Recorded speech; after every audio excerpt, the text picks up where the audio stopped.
오늘이 장날이죠. 예, 예배 끝나고 장에 가야 될까요? 예, 그래도 점심 식사는 여기서 하시고 오후 예배도 드리시고 또 장 구경도 하실 분들은 하셔도 괜찮을 것 같습니다.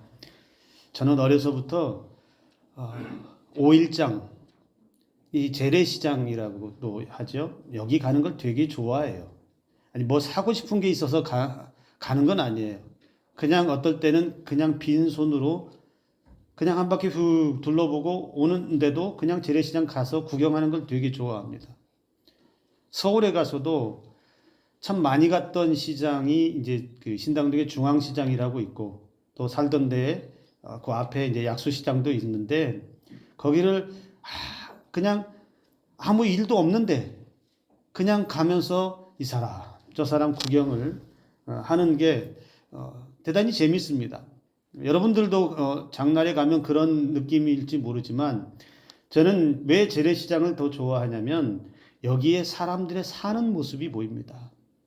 얼마나 열심히들 사시는지 각자의 삶의 모습이 그대로 보여져요. 어떤 분들은 밭에서 논에서 농사를 열심히 하다가 팔고자 하는 물건들을 열심히 만지다가 그 손톱에 때가 가득 꼈어도 다 부르터서 텄어도 그 손을 가지고도 삶의 모습을 보여줄 수 있다는 것, 그것이 때로는 저에게 감동을 줄 때도 있습니다. 그래서 가끔은 재래시장의 사람들을 통해서 거기서 삶을 배우고 그 사람들의 모습을 통해서 또 내 자신을 돌아보기도 합니다. 열심히 살아야지. 나는 내게 주어진 삶을 저렇게 열심히 살 수 있다면 그 삶이 얼마나 아름답겠습니까? 그런데 여러분, 제 마음을 또 숙연하게 하는 장소가 한 군데가 있습니다. 깊이 생각하게 만드는 장소. 어디일 것 같습니까? 제가 시장은 한 군데 얘기했는데 제 마음을 숙연하게 하고 깊이 생각하게 하는 장소가 어디냐면 묘지입니다. 묘지. 공동묘지나 무덤 앞에 지나가거나 그러면 숙연해집니다. 거기 서서 가끔은 멍하니 그 무덤을 바라보거나 비석이 있을 때는 그 비석도 한번 이렇게 쳐다보기도 합니다. 그 묘지 앞에 서 있을 때의 마음, 어떤 생각을 가질 수 있을까요? 여러 가지 생각을 가질 수 있습니다. 나도 언젠간 이렇게 될 텐데, 나도 언젠간 이 땅에 남아있지 않고 내 이름만 돌에 새겨져 있거나 또는 그 돌조차도 없을 수도 있을 텐데, 그때가 언제인지 내가 정확히 알지 못하지만 그때는 반드시 올 터인데 라는 생각. 그러면 그 묘지 앞에 여러분 자연적으로 겸손해지는 느낌을 받습니다. 어느 누구도 다른 사람의 무덤 앞에서 이렇게 말할 수는 없습니다. 나는 당신처럼 살지 않겠습니다라고 큰 소리 칠 사람은 없습니다. 나는 당신처럼 살지 않겠습니다라고 어떻게 감히 말할 수 있겠습니까? 거기 묻혀있는 그 사람이라고 해서 그런 삶을 살고 싶었던 사람이 있었을까요? 뭐 그 사람이 잘 살았던 못 살았던 어떤 삶을 살았던 간에 완벽한 삶을 살지는 않았을 것이지만 남겨진 사람들이 남의 무덤을 보고서 다른 사람의 무덤을 보고서 나는 당신처럼 살지 않겠습니다 라고 함부로 말하기는 어렵다는 겁니다. 왜 그럴까요? 앞날을 모르기 때문에 그렇습니다. 내가 어떻게 앞으로 살지, 어떤 삶이 내 앞에 펼쳐질지 단 한순간도 알 수 없는 삶을 살기 때문에 내가 어떤 삶을 살지에 대해서 함부로 장담할 수 없고, 다만 내게 주어진 생명의 날 동안에 나는 그저 주어진 삶에 충실하고 교만하지 않고 겸손하게 다른 사람들과 함께 살아가는 그 아름다움을 유지하는 것. 결코 인생의 날을 허비하지 않고 낭비하지 않고 충실하게 살아가는 삶만이 우리에게 있어야 된다라는 그런 생각을 합니다. 여러분, 우리는 그렇게 한평생을 살아가는데요. 그런데 우리가 그렇게 한평생을 살아가면서 때가 되면 우리의 생애를 마칠 때가 다가옵니다. 그런데 그 생의 마지막 때, 마칠 때가 다가올 때에 무엇이 남아 있어야 할까요? 나는 잘 살았노라. 나는 지금까지 한평생을 보람있게 살았다. 내가 원하는 대로 다 이루며 살았다. 그렇게 자신하며 생을 마치는 사람이 얼마나 있을까요? 우리가 기억해야 할 것은 여러분, 사람들이 살아가면서 후회를 남기지 않는 인생이 되어야 합니다. 후회가 많이 남겨진, 되돌아보니, 삶을 돌아보니 모든 것이 후회였다라고 하지 않을 정도의 삶. 후회가 없을 수는 없겠지만 후회를 많이 남기지 않는 삶을 사는 것이 그래도 아름다운 삶이라 생각을 합니다. 그런데 사람들이 살아가면서 자기 삶을 살면서 세상의 쾌락과 자기의 행복에 취해서 살아갑니다. 그때그때 펼쳐지는 눈앞에 좋은 일들, 눈앞에 펼쳐지는 행복한 일들, 무언가 욕망에서 끌리는 것들, 얻고자 하는 것들을 얻기 위해서 힘쓰며 노력해서 성과를 얻어서 그것에 취해서 살아가는 인생들이 세상에는 많습니다. 그런데요, 그렇게 자기 행복을 위해, 세상 쾌락을 위해, 자기 즐거움을 위해 열심히 살다가 그렇게 열심히 땀 흘려 수고하며 살면서도 인생의 본질적인 문제, 중요한 문제는 놓치고 살아가는 사람들이 또 많다는 것이죠. 미래에 대해서 고민하고 미래에 대한 문제에 대해서 심각한 도전에 맞서서 살아갑니다. 그래서 그 문제를 해결하기 위해서 얼마나 많은 시간들을 투자합니까? 건강에 대한 문제에 대해서도 심각하게 고민하고 생각하고 지켜내기 위해서, 더 건강한 삶을 살기 위해서, 더 오래도록 아프지 않기 위해서 얼마나 많은 시간과 물질을 들여서 그렇게 수고합니까? 그런데 그러한 수고와 노력 뒤에 정말 챙겨야 할 것은 못 챙기는 사람들이 많다는 거죠.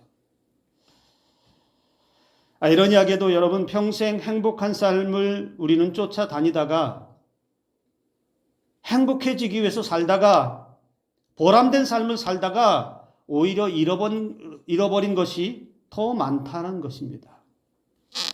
사람을 잃어버리고 건강을 잃어버리고 신앙도 잃어버리고 싶어서 잃어버린 것이 아니라 다른 데에 열심을 내서 살다 보니, 다른 열정을 쏟다 보니 정작 챙겨야 할 중요한 것들을 챙기지 못해서 잃어버리는 것 아니겠습니까? 그러다가 어느 순간 인생의 막다른 골목 같은 곳에서 좌절을 만나기도 합니다. 큰 시련과 아픔도 만나기도 합니다. 그래서 그 자리에서 인생에 대한, 살아온 삶에 대한 후회의 눈물을 흘리기도 합니다. 어떤 사람에게는 그 후회하는 눈물을 통해서 새로운 기회를 주기도 하지만 어떤 사람에게는 돌이킬 수 없는 절망 앞에 서기도 합니다. 그 돌이킬 수 없는 절망이라고 하는 것, 그것이 무엇이겠습니까? 그것이 죽음 아니겠습니까? 더 이상 내 힘으로 어떻게 할 수 없는, 더 이상 내 능력 밖의 일이기 때문에 내가 감당할 수 없는 그 절망의 끝에 서 있을 때 되돌아본 삶을 보니 내가 왜 이렇게 살았던가라고, 이렇게 살지 말았어야 되는데, 좀 더 신경 썼어야 되는데, 좀 더 중요한 걸 잡았어야 되는데, 좀 더 가치 있는 것을 잃어버리지 말았어야 되는데라고 많은 후회를 남기더라는 것이죠. 어떤 사람은 어느덧 빠르게 흘러버린 시간의 끝에 서 있기도 합니다. 더 이상 돌이킬 수 없는 바로 그 죽음의 문턱 앞에 서기도 한다라는 겁니다. 우리는 자기 삶에 취해서 인생의 중요한 문제를 놓치지 않고 살아가야 합니다. 그래서 우리에게 필요한 것은 언제라도 자신의 삶을 돌아보는 지혜로움을 가져야 합니다. 내가 가는 길이 바르게 가고 있는지, 내가 지금 서 있는 삶의 위치가 어디인지, 내 삶의 목적이 온전히 이루어져 가고 있는지, 혹시 나는 열심히, 나는 열정을 다해서 나는 잘 살았다고 하지만 혹시 내 생각 속에 어긋난 것은 없는지, 현재 행복에 취해서 안주하고 있지는 않은지, 내 행복을 찾다가 신앙을 놓쳐버리고 하나님의 은혜를 놓쳐버리고 신앙은 뒤로 미뤄놓고 내 삶에만 충실하고 있는 것은 아닌지, 그렇게 잘못된 것은 없는지 스스로를 돌아보는 시간이 우리에게 필요하다는 겁니다. 그래야 인생의 절망의 끝에서 우리가 어떻게 할 수 없는 죽음이라고 하는 그 문제 앞에서도 우리는 후회를 남기지 않고 허무함에 빠지지 않고, 그래도 하나님께서 나를 이만하게 살게 하셨노라고, 그래도 하나님께서 내 삶을 떠나지 않고 내가 하나님의 은혜 붙잡고 여기까지 왔노라고, 내 인생은 그래도 하나님과 함께 살았기 때문에 허무하지 않노라고 우리는 그렇게 고백할 수 있어야 됩니다. 오늘 저와 여러분들의 삶이 그렇게 후회되지 않는 참 아름다운 인생이 마지막까지 이어질 수 있기를 주님의 이름으로 축복합니다. 오늘 솔로몬은 우리에게 한 가지 도전을 줍니다. 나와 내 삶에 대해서, 특별히 죽음이라고 하는 것에 대해서 분명하게 대답할 것을 우리에게 가르쳐 줍니다. 죽음의 문제에 대해서, 그리고 인생의 본질적 문제에 대해서 답할 것을 우리에게 말하고 있다는 거예요. 오늘 1절의 말씀을 보면 좋은 이름이 좋은 기름보다 낫고 죽는 날이 출생하는 날보다 낫다, 이렇게 말하고 있습니다. 이 솔로몬의 말씀을 통해서 지혜롭고 행복한 삶을 사는 방법을 배우는 성도가 되어야 할 줄로 믿습니다. 죽는 날과 출생하는 날을 비교하면서 어디에 초점을 두고 있습니까? 오히려 죽는 날이 낫다, 이렇게 말하고 있습니다. 그리고 1절에서 4절까지 계속 보면 여러분, 초상집과 잔치집, 슬픔과 웃음을 비교하면서 죽음이 주는 유익에 대해서도 계속해서 말하고 있습니다. 오늘 주제가 죽음이라고 하는 걸 제가 끄집어내서 좀 무겁게 들릴 수 있는데요, 저는 사실 최근에 죽음이라고 하는 것에 대해서 많은 생각을 하고 있습니다. 지금도 하고 있어요. 죽고 싶어서 그런 게 아니니까 걱정 안 하셔도 돼요. 어떻게 하면 더 잘 살아야 되는가? 어떤 것이 잘 사는 것인가? 하나님께서 우리의 생을 어떻게 사는 것이 아름답게 하시는 것인가? 이런 것들을 더 많이 생각을 하게 되는데, 사람들의 임종을 자주 보면서, 그리고 장례식장에 가서, 그리고 다른 사람의 묘를 보면서 그런 생각도 합니다. 과연 산다는 건 뭐냐? 살아간다는 게 뭐냐? 그리고 살다가 각기 다르지만 때가 되면 죽음을 맞이하는데, 죽음이라는 것은 또 뭐냐? 죽는다는 것도 뭐냐? 이러한 잡다한 생각들을 하게 됩니다. 여러분, 사람이 살아가는 모습은 저는 거의 흡사하다라고 생각합니다. 아니, 거의 똑같습니다. 이 땅에 태어나서 부모의 그 돌봄 가운데, 양육 가운데 자라나지요. 부모의 사랑도 받고 교육도 받고 학업을 이어가면서 사회성도 기르고 인간관계도 만들어가고 사람이 살아가야 할 지혜들을 학교에서 또 배우지요. 그리고 취업을 해서 자기 경제력을 가지고 결혼을 해서 또 가정을 이루고 자녀를 낳고, 그리고 그렇게 노년의 시간을 보내다가 때가 되면 생을 마칩니다. 한평생을 모든 사람들이 이 과정을 다 거쳐갑니다. 안 거쳐가고 중간에 건너뛰는 사람이 누가 있을까요? 모든 사람은 바로 이렇게 살아가고 있습니다. 이 질서 있는 삶을 누가 만드셨느냐? 하나님이 그렇게 만드셨다는 거예요. 그래서 하나님이 만드신 그 생명의 질서에 따라서 인간의 삶은 살아갑니다. 여러분, 부자라고 해서 특별하게 먹고 사는 거 아니에요. 뭐 우리보다 좋은 걸 먹을 수는 있겠죠. 그러나 그들도 하루 세 끼 밥 먹습니다. 그들도 라면이 먹고 싶으면 라면 먹고요. 그들도 빵이 먹고 싶으면 빵을 먹어요.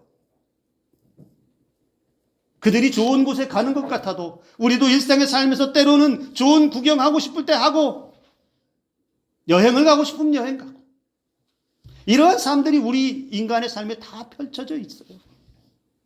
그러고 보면 인간은 다 사는 것이 그 패턴이 똑같습니다. 신분의 차이 뭐 이런 걸 말하는 게 아니에요. 부자냐 가난하냐 권력이 있냐 없냐 이걸 따지는 게 아니에요. 여러분, 대통령이라고 해서 노인수 목사와 뭐 특별하게 다른 삶을 살까요? 대통령이라고 하는 지위가 있는 게 다른 것이죠. 대통령도 하루 세 끼 먹고 살아요. 그리고 그에게 주어진 그 권력으로 열심을 다해서 나라를 위해 일하면서 살아요. 저는 저에게 주어진 일을, 하나님께서 맡기신 사명을 감당하면서 열심히 살아요. 그리고 대통령이나 저나 때가 되면 이 땅에서 사라집니다. 똑같습니다. 간혹 이런 생각을 해요. 사람의 생명이 다 정해졌으면 어땠을까? 사람의 생명은 태어나서 100년이면 100년, 200년은 너무 많은가요? 너무 지겨운가요? 한 120년 할까요?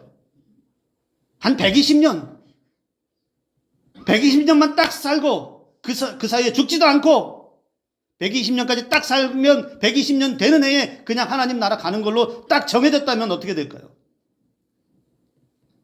중간에 아픈 거 말고 질병도 없고 가끔 죄를 짓거나 나쁜 짓을 하면 하나님이 벌을 내리셔서 심판은 하셔도 인간의 수명이 120년으로 딱 정해져 있다면, 그러면 사람들이 어떻게 살까요? 그러면 그 죽음의 때를 준비하지 않을까요?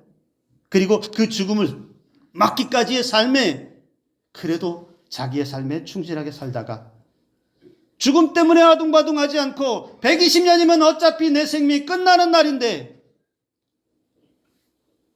120년이 되면 나는 하나님 나라 가는데 라고 살아간다면 어떨까요? 그러면 우리가 이 땅에 살면서 죽음 때문에 슬퍼할 일이 없고 죽음 때문에 두려워서 벌벌 떨 일이 없고 그럴 거라는 생각을 해본다는 거예요. 그런데 그렇지 않다라는 것이죠, 현실은.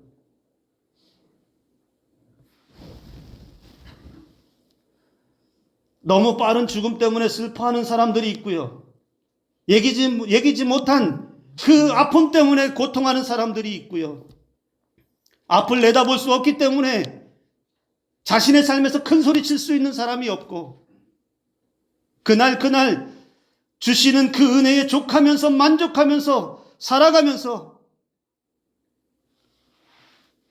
언제라도 후회 남기지 않고 부끄럽지 않고 하나님 앞에 온전하게 설 수 있는 삶으로 준비하지 않으면 우리의 인생은 절망과 두려움과 후회만 남는 그러한 삶으로 떨어질 수밖에 없다라는 것입니다.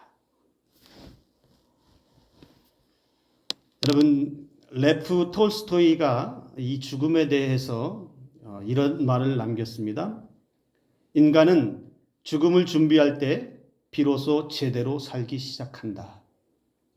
인간은 죽음을 준비할 때 비로소 제대로 살기 시작한다. 저는 이 말이 공감이 됩니다. 레프 톨스토이는 죽음에 대한 두려움이나 회피가 아니라 죽음을 준비하는 과정 자체가 삶의 진정한 의미와 가치를 깨닫게 한다라고 그렇게 말하고 있습니다.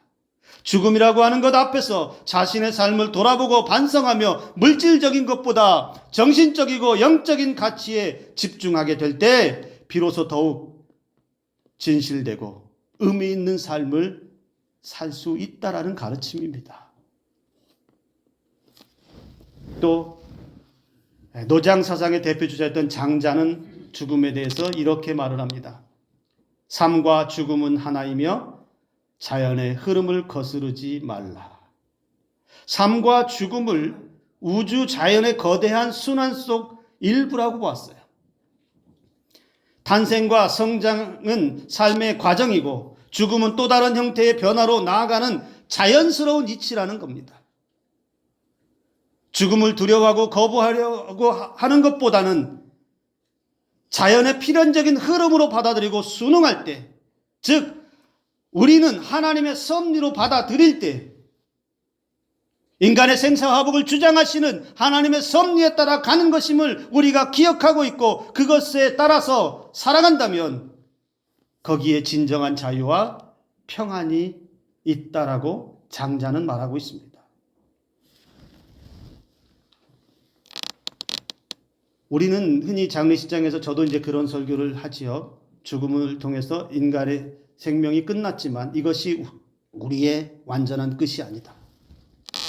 이 땅에서는 분명히 그것이 끝이지만 무엇보다도 끝이 아니라 죽음 너머에 부활의 은혜가 기다리고 있고 새로운 하나님 나라의 삶이 시작된다라고 우리는 믿고 살아갑니다.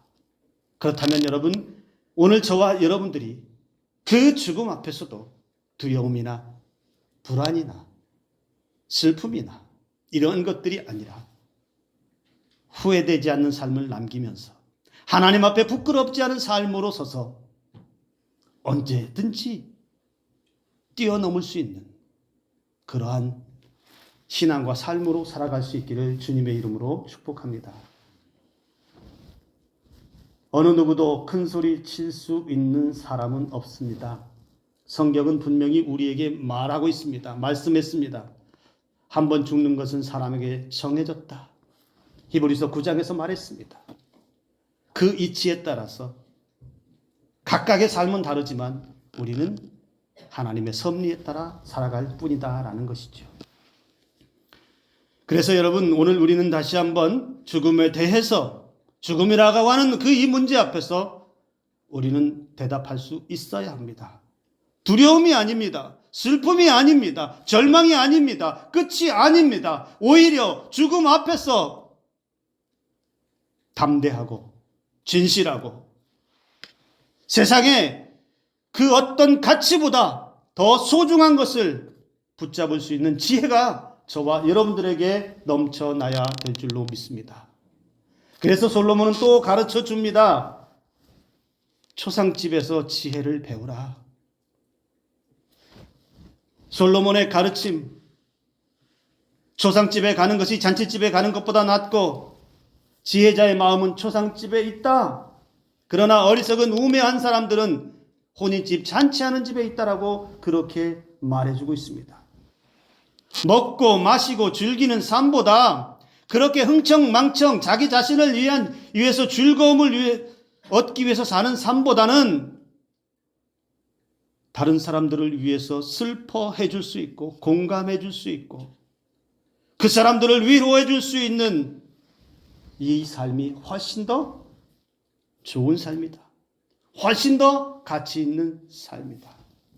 우리가 살아가야 할 삶은 그래서 흥청망청 먹고 마시고 즐거운 삶을 쫓아다니는 삶이 아니라 거기에 매여 있는 삶이 아니라 누군가에게 힘이 되어주는 삶, 누군가에게 위로가 되어주는 삶, 누군가의 절망 앞에서 일으켜 세워주는 그러한 삶이 더 복된 삶이라는 것을 여러분 기억하시기 바랍니다. 사람들은 그렇게 말합니다. 웃음이 행복이고 기쁨이 행복이라고 말합니다. 즐거운 일이 많아야 행복이라고 말합니다. 그런데 성경은 그렇게 말하지 않아요. 오히려 한 사람의 죽음 앞에서 애곡하는 것, 그리고 그 한 사람의 죽음 앞에서 애곡하면서 자신의 삶을 돌아보는 것, 오히려 그 죽음 앞에 겸손함을 가지고 하나님을 인정하는 것, 그리고 앞으로의 삶에서도 하나님께서 이끌어 가시는 하나님의 순리에 따라 살아가는 그 삶을 살아가겠노라고 결단하고 나아가는 것, 이것이 훨씬 더 유익하고 지혜로운 삶이라는 것을 여러분 잊지 마시길 바랍니다. 그렇기 때문에 우리의 삶의 날 동안에 우리는 하나님의 그 섭리에 하나님께서 주관하시는 생사화복을 주관하시는 그 뜻에 따라서 살아가는데 제발 내 생각에 앞서서 내 신념에 앞서서 고집 피우지 말고 하나님의 뜻을 따라 살아가야 합니다. 오늘 13절 말씀을 보시기 바랍니다. 하나님께서 굽게 하신 것을 누가 능히 곧게 할 수 있느냐? 하나님이 그렇게 하시는 일을 누가 감히 바꿀 수 있겠느냐? 하나님이 생명을 주관하시는 일을 누가 그 생명을 주관하는 것을 바꿀 수 있겠느냐? 우리의 인생의 생사화복을 주관하시는 절대 주권자 하나님의 뜻에 순종하며 사는 것이 그 은혜 안에 머물러 있는 것이 지혜로운 삶이다. 그렇게 말해주고 있다는 겁니다. 하나님의 뜻을 거슬러서 역행하면서 행복을 누릴 수 있는 사람이 없다는 말입니다. 우리 인간에게 가장 큰 복은 그래서 하나님의 순리에 따라서 살아가는 것. 이것이 진정한 행복임을 믿으시기를 바랍니다. 그래서 여러분 마지막에 이 솔로몬은 우리에게 어떤 가르침을 주고 있을까요? 자신의 삶을 돌아보고 성찰하라고 가르쳐 줍니다. 자신의 일을 때로는 깊이 생각하고 반성하고 회개할 것이 있으면 반성하는 시간도 가져야 되고요. 잘못된 길에 서 있는 것을 돌이킬 수 있는 시간도 가져야 하고요. 하나님의 뜻에서 멀어졌던 것이 있다면 다시 하나님의 은혜 앞으로 돌아오는 시간을 반드시 가지는 자기 성찰의 시간이 있어야 된다는 겁니다. 여러분 오늘 본문의 마지막 말씀 14절의 말씀을 여러분 한번 같이 화면에 있는데요. 함께 읽겠습니다. 함께 읽습니다. 번성하는 날에는 기뻐하고 불행한 날에는 되돌아 보아라. 하나님께서는 좋은 때도 있게 하시고 나쁜 때도 있게 하신다. 그렇게 하심으로 하여금 각자의 앞일을 알지 못하게 하신다. 쉬운 성경으로 번역한 말씀인데요. 여러분 뭐라고 말씀합니까? 우리가 사는 날에는 번성하게 하는 일, 좋은 일도 있지만 형통하게 하는 일도 있지만 살다 보면 곤고한 날, 불행한 날, 슬픈 날 이런 날도 있다라고 말합니다. 누가 그렇게 하셨다고요? 하나님께서 그렇게 하셨대요. 하나님께서 우리의 인생에 좋은 때도 있게 하시고 나쁜 때도 있게 하셨으니 그 하나님의 뜻에 따라서 기쁠 때는 좋을 때는 찬송하고 기뻐하는 일들을 해야 되겠지만 곤고함이 있고 불행한 날이 있고 어두운 날이 있고 힘든 날이 있을 때는 자신의 삶을 돌아보라는 겁니다. 하나님께서 주관하시는데 나는 어디에서 빗나갔는지, 나는 어디에서 어긋났는지, 나는 뭐가 잘못됐는지, 나는 지금 현재 어떤 삶을 살고 있는지 자신의 삶을 돌아보아야 그 곤고함과 그 불행한 삶에서 벗어날 수 있는 길을 얻을 수 있고 계속해서 반복되는 이 불행을 이길 수 있는 힘이 있고 자신을 돌아보지 않으면 성찰하는 그 시간이 없으면 냉정하게 자신을 들여다보는 시간이 없으면 우리는 인생의 마지막에 가서는 후회만 남는 성경 전도서에서 말하고 있는 것처럼 헛되고 헛된 인생만 남을 뿐이라는 겁니다. 성도 여러분, 우리의 삶은 하나님이 허락하셨습니다. 길던 짧던 하나님이 허락하셨어요. 그리고 그 하나님이 허락하신 시간 동안에 우리의 삶은 여러분 어떤 형태로 살아갈지 다 장담하지 못하지만 반드시 하나님께서 순리대로 이끌어 주시는 줄로 믿습니다. 그렇기에 우리의 인생의 마지막 순간을 맞는다 하여도 우리가 절망할 필요가 없으며 그 마지막 순간에서도 우리는 하나님 앞에 온전하게 서서 후회를 많이 남긴 삶보다 헛됨을 많이 남겨놓은 삶보다는 그래도 하나님이 이렇게 인도해 주셨노라고, 그래도 하나님의 뜻에 따라서 열심히 살았노라고, 부족하지만 연약하지만 하나님의 은혜대로 여기까지 왔노라고 마지막 순간에까지도 그렇게 고백할 수 있는 저와 여러분들의 삶이 되기를 주님의 이름으로 축복합니다. 여러분, 우리의 삶의 형통한 날과 공고한 날, 이 날은 하나님께서 허락하신 날입니다. 돌아보십시오. 생각하십시오. 그리고 세상을 향해서 열심히 달려가는 삶보다는 하나님의 은혜를 놓치지 않고 하나님과 함께하는 삶으로 힘써 나아가서 결코 헛되지 않은, 결코 허무함으로 그렇게 마지막에 좌절하지 않는 삶으로 살아갈 수 있기를 주님의 이름으로 축복합니다. 기도합니다.